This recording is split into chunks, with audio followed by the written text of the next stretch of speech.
السلام علیکم ورحمۃ اللہ وبرکاتہ۔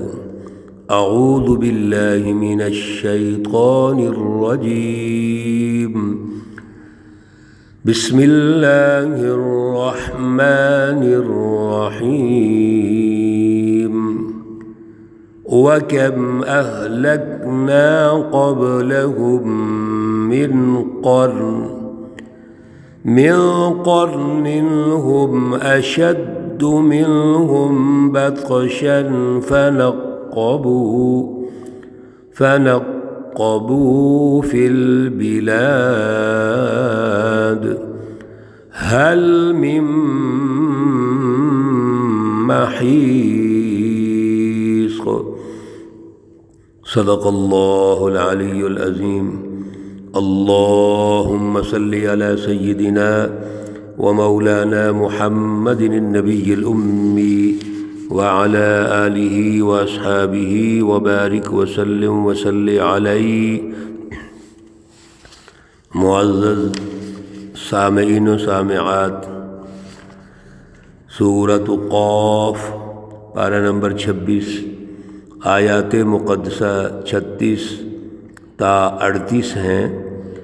اللہ رب العزت ان آیات کا فہم اور شعور عطا فرمائیں اور عمل کی توفیق اور صلاحیت عطا فرمائیں۔ گزشتہ درس میں سچی جماعتوں کے حوالے سے اللہ رب العزت ہماری تربیت فرما رہے تھے کہ کسی دور میں بھی جو سچی جماعتیں ہیں جن کی خصوصیات اللہ نے ارشاد فرمائیں، پہلی خصوصیت تو یہ ہے کہ وہ اواب ہیں، یعنی اللہ سے رہنمائی لیتے ہیں، اور کسی بھی مسئلے میں، پریشانی میں، کسی سسٹم کی تشکیل میں اگر ضرورت ہے تو وہ اللہ کی طرف ہی رجوع کریں گے۔ اللہ نے مکمل سچی سچی ہر اعتبار سے جو اکمل ہے بلکہ وہ رہنمائی دی ہوئی ہے، اس لیے وہ اللہ کی طرف رجوع کرتے ہیں، اور پھر رجوع نہیں بلکہ جو رہنمائی لی ہے اس کی حفاظت بھی کرتے ہیں، اسی پہ ان کا نظریہ ہوتا ہے، اعلیٰ پروگرام، سوچ اور پھر عملی جد و جہد ہوتی ہے۔ تیسرے نمبر پر وہ اللہ سے ڈرتے ہیں، ان کے دلوں میں اللہ کی رضا ہوتی ہے، اللہ کا خوف ہوتا ہے، ان کا ایک ایک عمل وہ اللہ سے جڑا ہوتا ہے۔ وہ انسانوں سے اجر نہیں مانگتے، لا اسألکم علیہ اجرا ان اجری الا علی اللہ۔ جو سچی جماعت ہوتی ہے وہ انسانوں سے اجر نہیں مانگتی بلکہ اللہ سے اجر مانگتے ہیں، ان کو اللہ اجر دیں گے۔ میرے عزیزو، اتنا بڑا اعلیٰ پروگرام ہو اور جد و جہد ہو جس میں انسان تن من دھن سب کچھ قربان کر دے اور اللہ کے لیے کر دے، تو بتائیے انسان اس کا بدلہ کیا دے سکتا ہے؟ کچھ نہیں دے سکتا، اس کا بدلہ اللہ دیں گے۔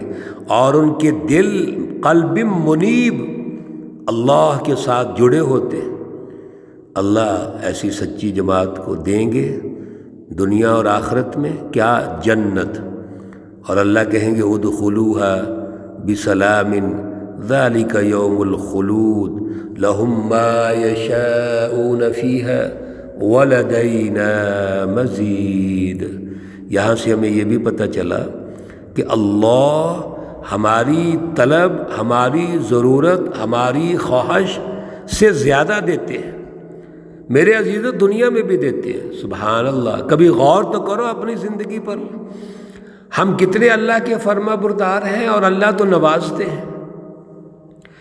اللہ دنیا کے اندر جو دیتے ہیں اس کا دائرہ اللہ کو ماننا نہیں ہے، کوئی مانے یا نہ مانے سب کو اللہ دیتے ہیں۔ آج 8 ارب آبادی ہے دنیا کی تقریباً، تو کافروں کو تو زیادہ مل رہا ہے اس وقت۔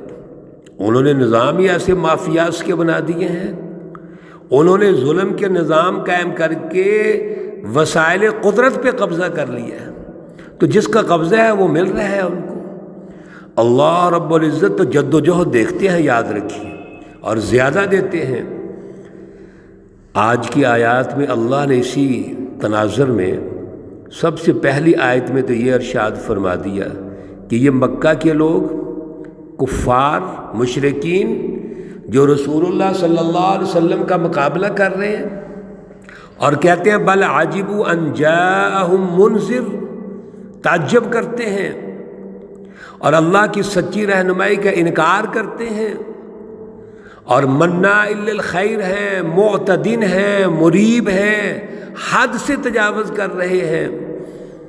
یہ جتنے کفار مشرکین ہیں کبھی غور تو کریں، ان سے پہلے بڑے بڑے طاقتور آئے، فرعون آیا، نمرود آیا، حمان، شداد، قوم سمود کے بڑے بڑے طاقتور لوگ آئے، تو کیا انجام ہوا ان کا؟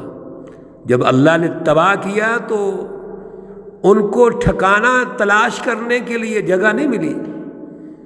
وَكَمْ أَهْلَكْنَا، اور کتنے ہیں یہ شیطانی جماعتوں جن کو ہم نے تباہ کر دیا، ہلاک کر دیا، قبلہم، ان سے پہلے، ان مکہ کے ظالموں کفار اور مشرکین سے پہلے، من قرن، بڑی بڑی مضبوط جماعتیں تھیں، وہ ان کو ہم نے تباہ کر دیا۔ اور ہم اشد منہم بطشا، وہ ان سے زیادہ سخت تھے، ان کی جو قوت تھی، طاقت تھی، وہ زبردست تھے، ہر اعتبار سے، جسمانی اعتبار سے زبردست تھے، ان کے پاس وسائل بھی تھے اس دور کے مطابق۔ پھر ہم نے ان کو تباہ کیا۔ کیوں تباہ کیا؟ کیا کوئی سوچ سکتا ہے کہ اللہ کسی کے ساتھ زیادتی کر رہے ہیں؟ وہ تو اللہ نے پچھلے آیات میں فرما دیا کہ ما انا بظلام للعبید، اللہ تو بندوں پر معمولی سا بھی کوئی ظلم یا زیادتی نہیں کرتے۔ پھر ان کو تباہ کیوں کیا ہے؟ ان کو تباہ اس لیے کیا کہ انہوں نے شیطانی ٹولے بنا کے سچی جماعتوں کا مقابلہ کیا، اللہ کی رہنمائی کو ٹھکرا دیا، مذاق اڑایا اللہ کی رہنمائی کا، اور ظلم کے نظاموں پہ قائم رہے۔ جب ان کو اللہ نے تباہ کر دیا، فنقبوا فی البلاد، پھر یہ لگے دوسرے شہروں میں جگہ تلاش کرنے کے لیے، کوئی جگہ نہیں ملی۔ حل من محیص، کوئی ایسا ٹھکانہ ملا جس سے بھاگ کے بچ سکیں؟ یہ کوئی ٹھکانہ نہیں ملا کہ بھاگ جائیں اور بچ جائیں، تباہ و برباد ہو گئے۔ پیچھے ہم نے مختلف دروس میں ان قوموں کے حالات اختصاراً پڑھے ہیں، مختصر پڑھے ہیں، جتنا ہمارا ٹائم ہوتا ہے اتنی ہم نے گفتگو کی ہے، لیکن اللہ نے یہاں مستقل ایک بنیاد یہاں ارشاد فرما دی کہ اصل ان کے پیچھے جو فلسفی ہے وہ انسانیت کو تباہ کرنے والی ہے، ظلم ہے، لہذا اللہ نے انبیاء کو بھیجا، رسولوں کو بھیجا، انہوں نے قبول ہی نہیں کیا، پھر اللہ نے تباہ و برباد کر دیا۔ اب یہ ساری باتیں کس کے لیے ہیں؟ ان فی ذلک لذکری، بے شک اس ساری گفتگو میں کیا ہے؟ سوچنے کی بات ہے، غور و فکر کرنے کی بات ہے، نصیحت ہے۔ کس کے لیے؟ سنیے، لمن کان لہ قلب، جس کا دل ہے، او القى السمع، یا توجہ سے بات سنتا ہے، وہو شہید، اس طرح گفتگو سنتا ہے کہ وہ کچھ کرنا چاہتا ہے۔ دو چیزیں ہیں میرے عزیزوں، جب بھی اللہ کی سچی رہنمائی آئی تو سب سے پہلے اس پہ غور و فکر کی ضرورت ہے، توجہ کی ضرورت ہے۔ ہم کان لگا کے سنیں اور صرف کان لگا کے سن کر خاموش نہ ہو جائیں، بلکہ القلب، لمن کان لہ قلب، اپنے دل کو جوڑ لیں اس کے ساتھ۔ ایک ہے سچی رہنمائی کو سننا، سچی تعلیم حاصل کرنا، یہ ایک پہلا مرحلہ ہے، اور دوسرا ہے اس پر پختہ ہونا، اس پر اعلیٰ شعور حاصل کر کے جد و جہد کرنا۔ یہ اس وقت ہوگا جب ہمارا دل اللہ کے ساتھ جڑ جائے گا، جیسے پچھلے درس میں بھی بات ہو رہی تھی، قلب منیب۔ جو سچی جماعتیں ہیں، متقین ہیں، جو مومنین ہیں مسلمین ہیں ان کے دل قلب منیب ہوتے ہیں، وہ اللہ کے تابع ہوتے ہیں، جڑے ہوئے ہوتے ہیں، ان کے دلوں میں اللہ کی رضا ہوتی ہے، اللہ کا خوف ہوتا ہے۔ اس لیے اللہ نے یہاں پر بڑی خوبصورت رہنمائی ارشاد فرما دی، ایک ہے بات کو توجہ سے سننا ہمہ تن گوش ہو کر، اور دوسرا ہے اس کو اپنے دلوں تک منتقل کرنا۔ اللہ فرماتے ہیں غور کیجئے، وَلَقَدْ خَلَقْنَا السَّمَاوَاتِ وَالْأَرْضَ، یہ کفار مشرکین حزب الشیاطین توجہ نہیں کرتے ہیں، اور البتہ تحقیق ہم نے آسمانوں اور زمین کو پیدا کیا، وما بینہما، اور جو کچھ ان کے درمیان ہے، فی ستۃ ایام، 6 دنوں میں۔ اس کی تفصیلات مختلف دروس میں پہلے میں عرض کر چکا ہوں، یہاں مختصر بات یہ سمجھ رہے ہیں کہ اللہ رب العزت الارم کرتے ہیں۔ اللہ رب العزت کا یہ طریقہ کار ہے، اور تربیت اور ٹریننگ کا ہوتا یہ ہے کہ کچھ چیزوں کو ہمیں بار بار دہرانا پڑتا ہے، توجہ دلانی پڑتی ہے۔ تو اللہ توجہ دلا رہے ہیں کہ آسمانوں اور زمین کو کس نے پیدا کیا؟ وَلَقَدْ خَلَقْنَا، ہم نے پیدا کیا۔ پھر آسمانوں اور زمینوں کے درمیان جو کچھ ہے، وَمَا بَيْنَهُمَا، جتنی بھی اللہ کی نعمتیں ہیں یہ کس نے پیدا کی؟ یہ اللہ نے پیدا کی، فی ستۃ ایام، 6 دنوں میں۔ اور جب یہ رکوع شروع ہوا تھا تو پچھلا رکوع تو اس میں اللہ نے فرما دیا تھا وَلَقَدْ خَلَقْنَا الْإِنسَانَ، تو انسان کو بھی ہم نے پیدا کیا۔ تو کائنات کی تخلیق اللہ کرنے والے، آسمان اور زمین اور جو کچھ اس کے درمیان ہے، اور پھر اس کائنات کا مرکز اور دلہا وہ انسان کو پیدا کر دیا، اور انسان کو ذمہ دار بنا دیا، اور اللہ اس کی شارک سے بھی زیادہ قریب ہے۔ تو پھر یہ پھر بھی توجہ نہیں کرتا، وَمَا مَسَّنَا مِن لُغُوبٍ، جو ہم نے یہ تخلیق کی ہے اس سے ہمیں ذرا کوئی تھکاوٹ نہیں ہوئی، ما مسنا، ہمیں نہیں پہنچی لغوب، کوئی تھکاوٹ۔ میرے اللہ نے سارا کچھ پیدا کیا، انسانوں کے لیے پیدا کیا، لیکن کوئی تھکاوٹ بھی نہیں ہوئی۔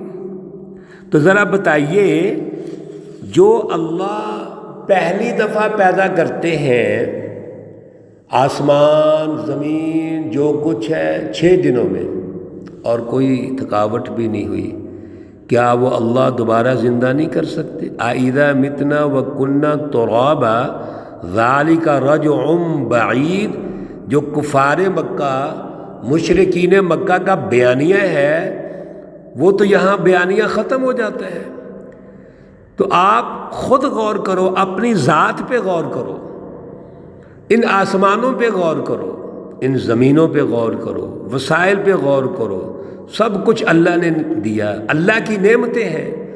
پھر سچے نبیوں کو بھیجا، رسول اللہ صلی اللہ علیہ وسلم کو بھیجا، لیکن تم کیا ہو؟ کفار، ناشکرے ہو۔ تم نے اللہ کی نعمتوں کا شکر ادا نہیں کیا، تم نے توجہ ہی نہیں کی، وہ کان ہی نہیں رکھے جو سنیں اور سن کے بات کو سمجھ سکیں، شعور حاصل کریں۔